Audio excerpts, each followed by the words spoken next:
It's very easy when you're trying to improve something to do what you feel is safe, to do what you feel is easy, and then after you do that, to feel like you've really made progress, to feel proud of yourself. Oh boy, I studied 25 words. Now I've remembered them. Great. Now I'm not saying that that's bad, but ask yourself how much that's really helping you achieve your goals. It's very important to connect your actions, if you're working on your English and certain areas of your English, to make sure that your actions are connected to your goals.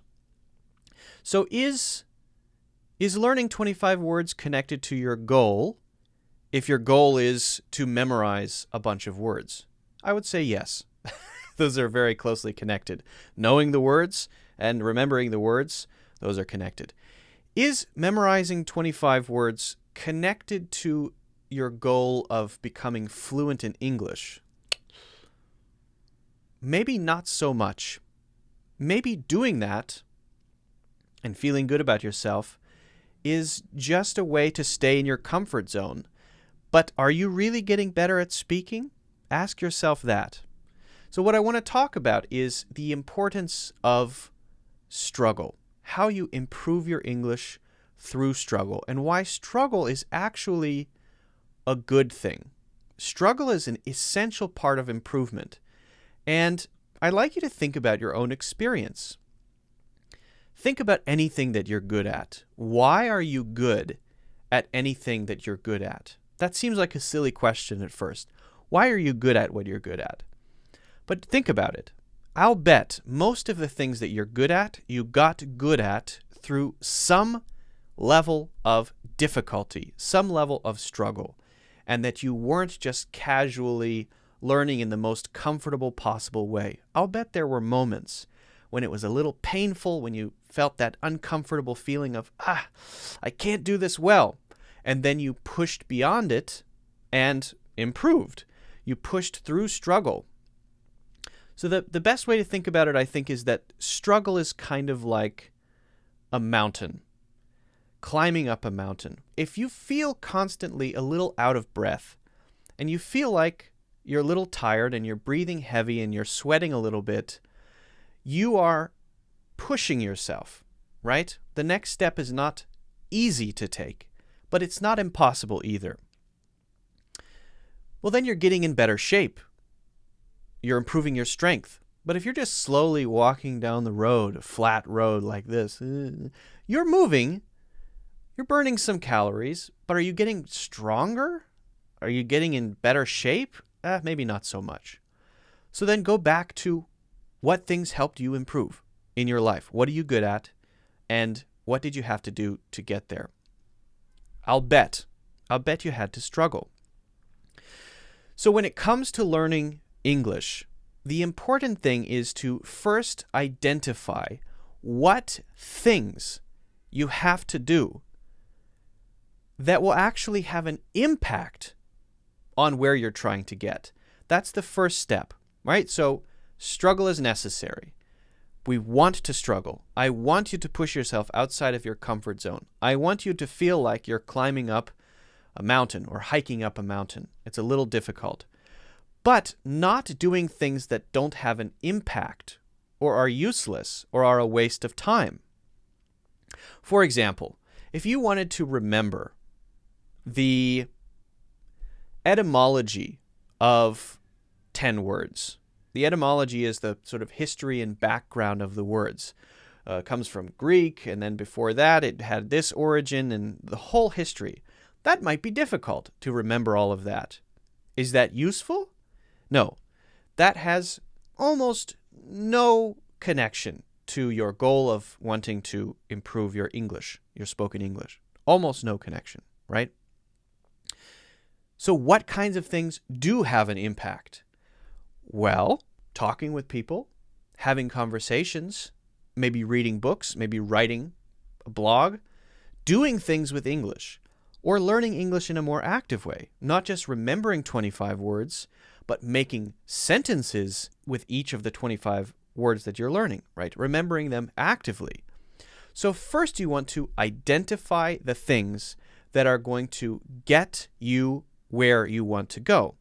And then comes the struggle part, perhaps the most important part. Turn the knob up until it's almost too much. So I've found the thing that's hard for me. I've found the thing that's going to actually get me there, the thing that's useful, the activity, the exercise, the language partner, the routine, the whatever it is. And now I'm going to take that thing and increase it until it's almost too much. Turn the knob up means, like a volume knob, increasing it until it's very hard, right? So maybe that means having a conversation publicly. Maybe that means joining a group of all native English speakers where you have to express yourself in a high-pressure situation. Maybe that means taking an IELTS test. An IELTS test, difficult.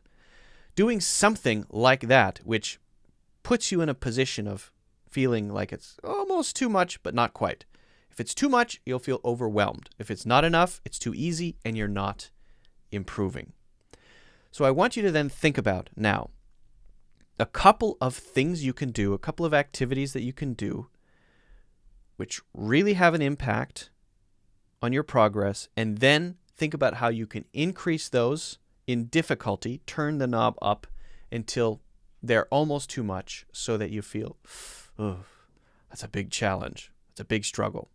I'll give you some examples of things in general, okay? What if you want to be better at baking?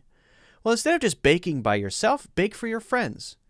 Bake a cake for your friends, get feedback. Say, listen, I want honest feedback. Tell me what you think. Maybe you want to be better at photography. So don't just take photos randomly. Join a photo competition.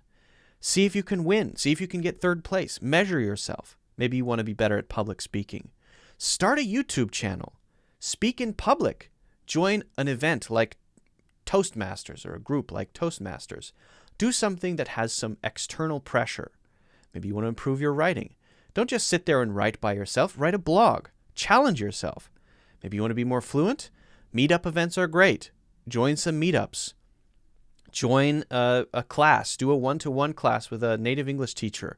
Get feedback from a teacher on a weekly basis. Put some money into your progress. Just push yourself in some way. Maybe you want to improve your vocabulary. Maybe that's your goal. Okay, don't just learn the words. Write an essay. Write a blog. Do something with the words you're learning. Challenge yourself to use all 25 words that you learned in sentences, in context. Maybe you want to improve your listening. Next time you watch a movie, turn off the subtitles. Don't use the subtitles. Challenge yourself to understand what's going on by watching the movie by itself with no subtitles, right? And maybe you miss a few things, but that's okay. That's part of the challenge. That's part of the struggle. So if you want to reach the top of the mountain, you have to actually climb it. And climbing it implies or suggests struggle. So my challenge to you is to take 2 or 3 things as a starting point. Activities, skills you want to improve. Find the things that you can do which will improve those things, like the examples I gave, and then make a plan to do them and make sure that they are a little scary, a little difficult, and not a, that's easy, okay? And if you're right there in the balance between too difficult and too easy, if you're right there, you're going to be making progress faster. This is a faster way to improve, not only your English, but other skills as well. And notice for some of those examples that having a little bit of outside pressure is good. Baking a cake for your friends. They give you feedback. A photo competition. Outside opinions, outside feedback, and people looking at you, judging you. That pressure might be a little scary, but it can be a great thing. So good luck with that. If you have any questions, let me know. If you haven't already, don't forget to subscribe. Also, it would really help out the channel if you hit the like button. That would be great. And also check out my full courses in the links in the description.